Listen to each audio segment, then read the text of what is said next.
ఒక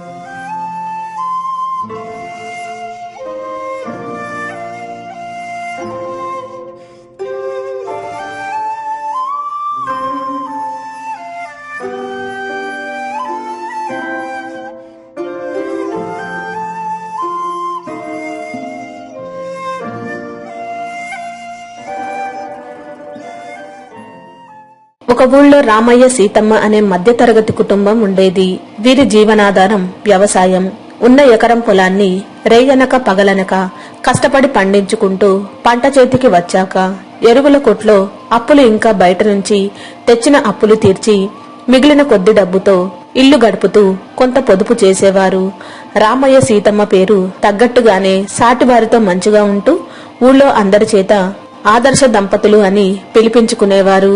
అయితే రామయ్యకు ఒక చెల్లి ఉంది. పేరు కావేరి. తన భర్త గోపాలరావు ఏదో కర్మాగారంలో ఉద్యోగం కారణంగా పట్నంలో నివసిస్తున్నారు.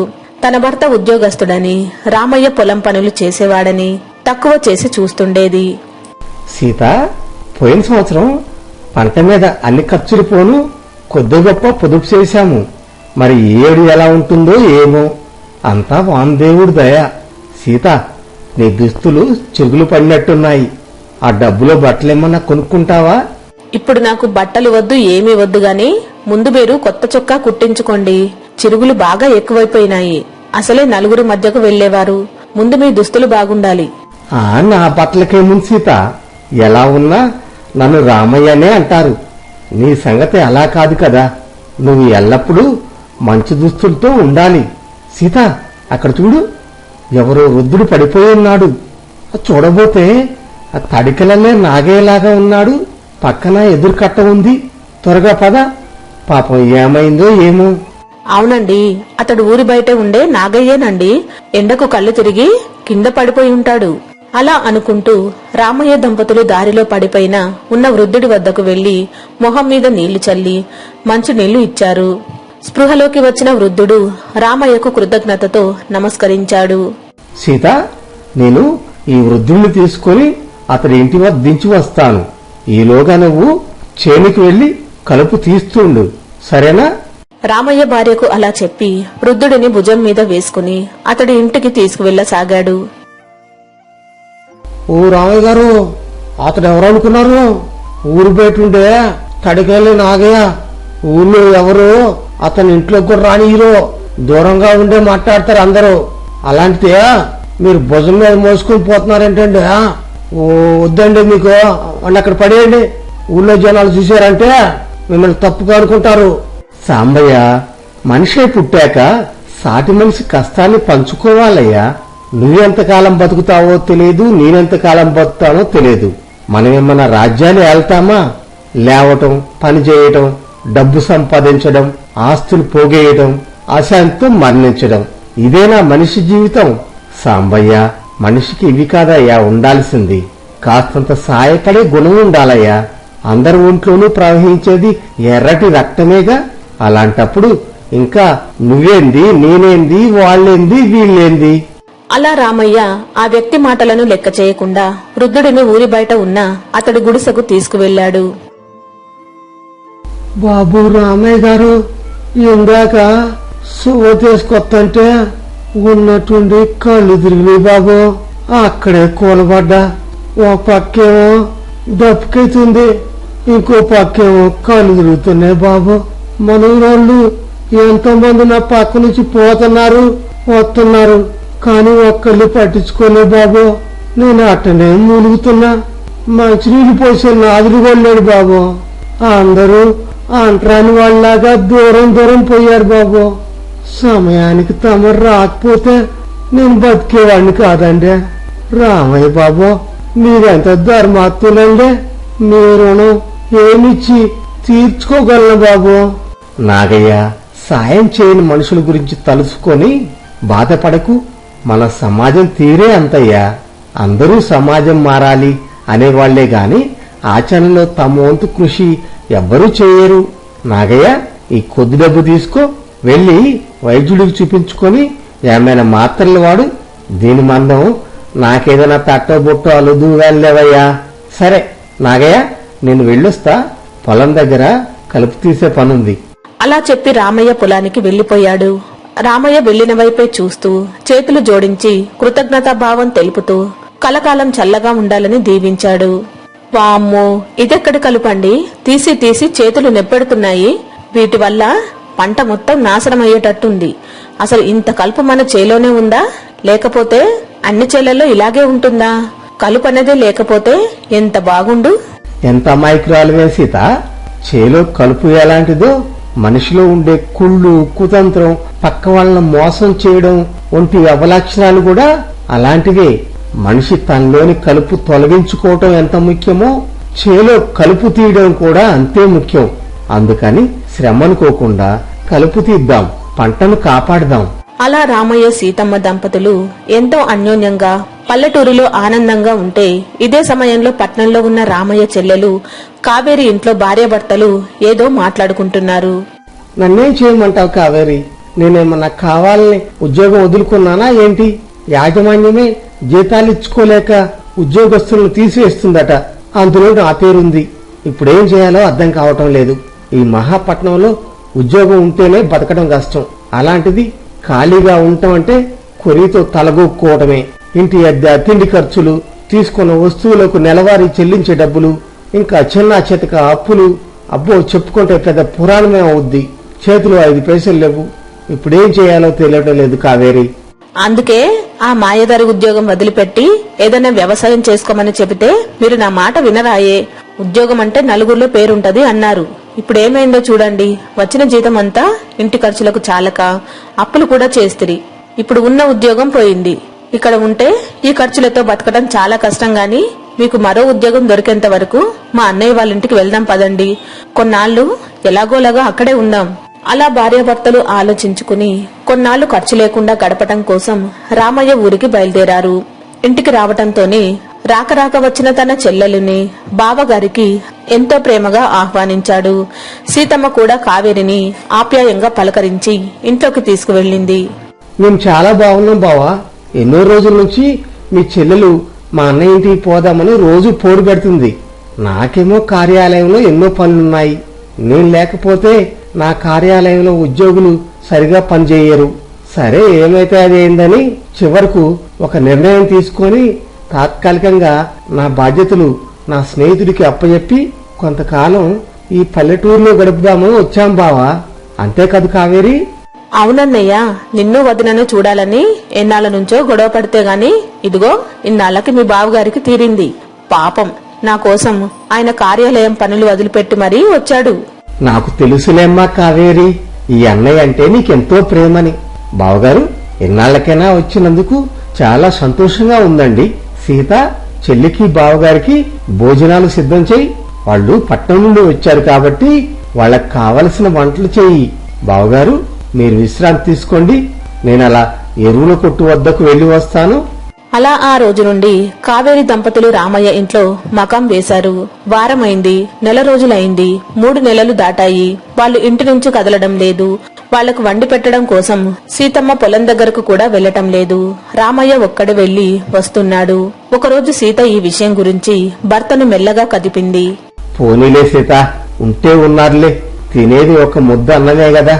నేను అనుకోవడం చెల్లికి ఏదో కష్టం వచ్చిందనిపిస్తుంది.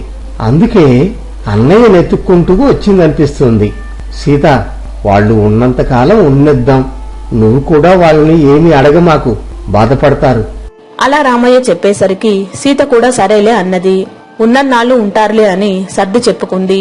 అయితే ఒకరోజు రాత్రి అందరూ పడుకున్నాక అర్ధరాత్రి సమయంలో అటక దగ్గర ఏదో శబ్దమైంది. ఏదో అలికిడి విని కళ్ళు తెరిచిన సీత అటువైపు చూసి నివ్వరబోయింది. తమ మంచాల కవతల ఉన్న అటక దగ్గర సీత ఆడపడుచు భర్త గోపాలరావు అటక మీద ఉన్న పాత ఎన్నిపెట్లలో తాము ఇన్నాళ్లు కష్టపడి దాచుకున్న డబ్బు తీసుకుని మెల్లిగా పెట్టె మూసేసి తమ గదిలోకి వెళ్లిపోయారు. జరిగిన సంఘటనకు విభ్రాంతి చెందిన సీత కొంతసేపటి దాకా కదలక మెదలక ఆలోచిస్తూ ఉండిపోయింది. గోపాలరావు అన్నయ్య మంచివాడే, అయితే దుర్బుద్ధి ఏమాత్రం కనిపించదు. అటువంటి వాడు ఇంత నీచానికి ఒడిగట్టాడంటే ఇది తప్పనిసరిగా పట్టించుకోవాల్సిన విషయమే అనుకున్నది. మరుసటి రోజు ఉదయం ఏమీ ఎరుగని దానిలా సీత ఇనిపెట్ట తెరిచి డబ్బు లేదని గాబరాగా కేకలు వేయసాగింది. వామ్మో, ఇందులో పెట్టిన డబ్బు లేదుగా. ఏమండి, ఒకసారి ఇలా రండి. మనం ఇందులో దాచిన డబ్బు కనిపించడం లేదండి. డబ్బుకి రెక్కలొచ్చి ఎగిరిపోయాయేమో. ఏమిటి సీత నువ్వు చెప్పేది? పెట్టెలో డబ్బు పోవడం ఏంటి? సరిగ్గా చూసావా? పెట్టి అడుగులు ఏమైనా పడ్డాయేమో, ఒకసారి వెతుకు. అలా సీత అరుపులు, రామయ్య మాటలు విన్న కావేరి, గోపాలరావు కూడా అక్కడికి వచ్చి వారితో వెతకసాగారు. అయితే సుబ్బారావు కొంచెం భయంగా ఉన్నట్టు సీత గమనించింది. వెంటనే సీత కంగారు నటిస్తూ చేతులెత్తి దేవుడిని ప్రార్థించింది. దేవుడా, నువ్వే కాపాడాలి. ఇలాంటి దిక్కుతోచని సమస్య నువ్వే పరిష్కరించాలి. నీ మీదనే భారం వేస్తున్నాను. అవును సీత, దేవుడు మనందులో ఉన్నాడు. మన డబ్బు ఎక్కడికి పోదులే.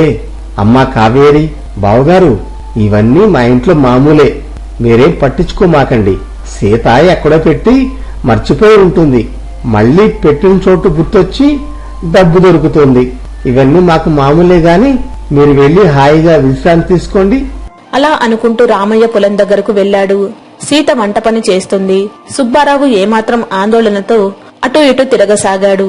ఇది జరిగిన కొద్ది రోజులకు ఎవరో ఇంటి తలుపు కొట్టారు. రామయ్య సీత తలుపు తీశారు. గుమ్మంలో ఒక సాధువు ఉన్నాడు. ఏమయ్యా రామయ్య, ఏమ్మా సీతమ్మ, నన్ను లోపలికి రమ్మంటారా? లేక నేను చెప్పదలుచుకున్నదేదో ఇక్కడి నుంచే చెప్పేసి వెళ్లిపమ్మంటారా? వెంటనే రామయ్య సాధువును లోపలికి రమ్మన్నాడు. లోపలికి వచ్చిన సాధువు గోపాలరావుని తేరిపారా చూశాడు. రామయ్య, సాక్షాత్తు ఆ భగవంతుడే నన్ను ఈ రోజు మీ ఇంటికి పంపించాడు. చూస్తుంటే ఈ మధ్య మీ ఇంట్లో అటక మీద ఉన్న పెట్టెలో డబ్బు మాయమైనట్టుంది. మరేం పర్వాలేదు, పోయిన డబ్బు 1-2 రోజుల్లో తిరిగి అదే పెట్టెలో చేరుతుంది. రామయ్య, నాకు ఇక్కడ నిర్వర్తించవలసిన పనులు చాలా ఉన్నాయి. నేను మళ్ళీ ఎల్లుండి మీ ఇంటికి వస్తాను. నాయనా గోపాలరావు, ఒకసారి నాతో అలా బయటికి రాగలవా? అప్పటికే చేసిన తప్పుకు సిగ్గుతో తల వంచుకుంటున్న గోపాలరావు ఆ సాధువు వెంట బయటకు వెళ్లాడు. 1 గంట తర్వాత గోపాలరావు తిరిగొచ్చాడు. ఇప్పుడు అతడి మొహంలో ఆందోళన పోయి ప్రశాంతత ఉండడం సీత గమనించింది. ఆ రోజు సాయంత్రం సీత యథావిధిగా అటక మీద ఉన్న పెట్టె తెరిచింది. పోయిన డబ్బులు అందులో ఉన్నాయి. ఏమండి, త్వరగా రండి, మన డబ్బులు దొరికాయండి. ఇదిగో మన ఇంటి పెట్టెలోనే భద్రంగా ఉన్నాయి. సీత, డబ్బు దొరికిందా? నాకు ముందే తెలుసు డబ్బు ఎక్కడికి పోదని. బావగారు, నేను చెప్పానుగా ఇంట్లోనే ఎక్కడో డబ్బు మర్చిపోయి ఉంటామని. అలా అందరూ పోయిన డబ్బు దొరికినందుకు చాలా సంతోషించారు. ఇదిలా ఉంటే చెప్పినట్టే 3వ రోజున సాధువు తిరిగి వచ్చాడు. రామయ్య దంపతులు స్వాగతం పలికారు. ఆయన చుట్టూ అందరూ చేరారు. కుటుంబం సుఖ సౌఖ్యాలకు మూల కారణం ఆ ఇంటి ఇల్లాలి ప్రవర్తనే. ఆ విషయం అందరూ బాగా గుర్తుంచుకోవాలి.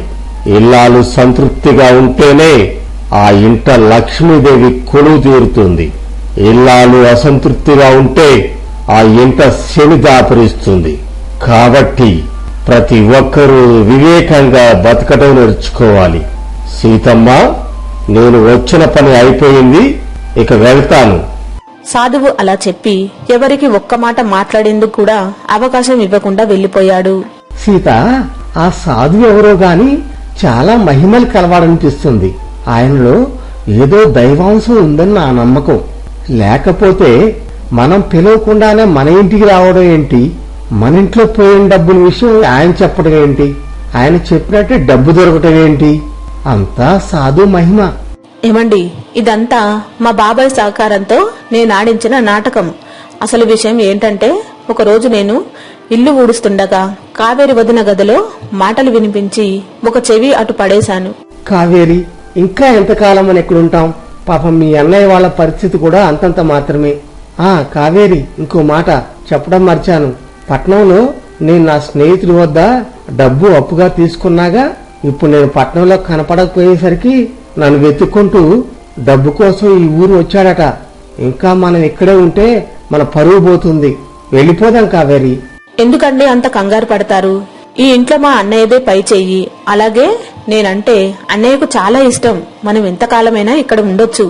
మీ స్నేహితుడికి ఇవ్వాల్సిన డబ్బు గురించి నా దగ్గర ఒక మంచి ఆలోచన ఉందండి. ఆ అటక మీద ఇనపెట్టెలో చాలా డబ్బు ఉంది.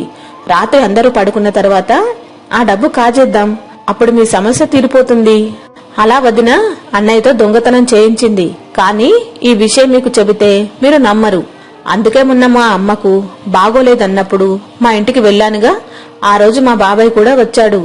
ఆయన మంచి నటుడు, ఎన్నో నాటకాలు వేశాడు. అలాగే ఆయనకు ఎంతో డబ్బు పలుకుబడి ఉంది. నా సమస్య విని నా కోసం సాధువు వేషంలో వచ్చాడు. ఆ రోజు గోపాలరావు అన్నయ్యను బయటకు తీసుకువెళ్లాడుగా. ఏం చెప్పాడనుకుంటున్నారు? నాయన గోపాలరావు, నా దగ్గర ఉన్న మంత్రశక్తితో నిన్ను పరీక్షగా చూడగా నువ్వే ఆ డబ్బును దొంగిలించావనిపిస్తుంది. ఇటువంటి అమర్యాదకరమైన పనులు చేయడం తప్పని నీకు తెలుసు కదా. తెలిసి ఎందుకు తప్పులు చేశావు నాయనా? అలా బాబాయ్ సాధువు వేషంలో అడిగేసరికి గోపాలరావు అన్నయ్య సిగ్గుపడి జరిగింది మొత్తం చెప్పాడంట. తనకు ఉద్యోగం పోయిందని, పట్నంలో అప్పు చేశానని, తన కోసం అప్పుల వాళ్ళు వెతుకుతున్నారని, వదిన సలహాతోనే ఈ పని చేశానని, క్షమించమని, తిరిగి డబ్బుని పెట్టెలో పెట్టేస్తానని చెప్పాడట. సీత, నీలాంటి భార్య లభించినందుకు నేనెంతో అదృష్టవంతుణ్ణు. నేటి సమాజంలో ఏమాత్రం అవకాశం వచ్చినా మెట్టినిటి పరువు తీసి బజార్న పడేయాలని చూసే కొంతమంది భార్యలు ఉన్న ఈ రోజుల్లో 10 మందిలో బావకు చెల్లికి దొంగన్న అపవాదు పడకుండా ఇంత మంచి పథకం వేసి మెట్టినింటి పరువు కాపాడావు. ఇల్లాలి ధర్మం కాపాడావు. మన కోసం ఇంత శ్రమ కోర్చినందుకు మీ బాబాయ్ కూడా నా ధన్యవాదాలను తెలియజేయి. మీకు మా ఛానల్లోని స్టోరీస్ అన్ని నచ్చినట్లయితే లైక్ చేయండి, షేర్ చేయండి, సబ్స్క్రైబ్ చేయండి. అందరికీ థ్యాంక్ యూ అండి.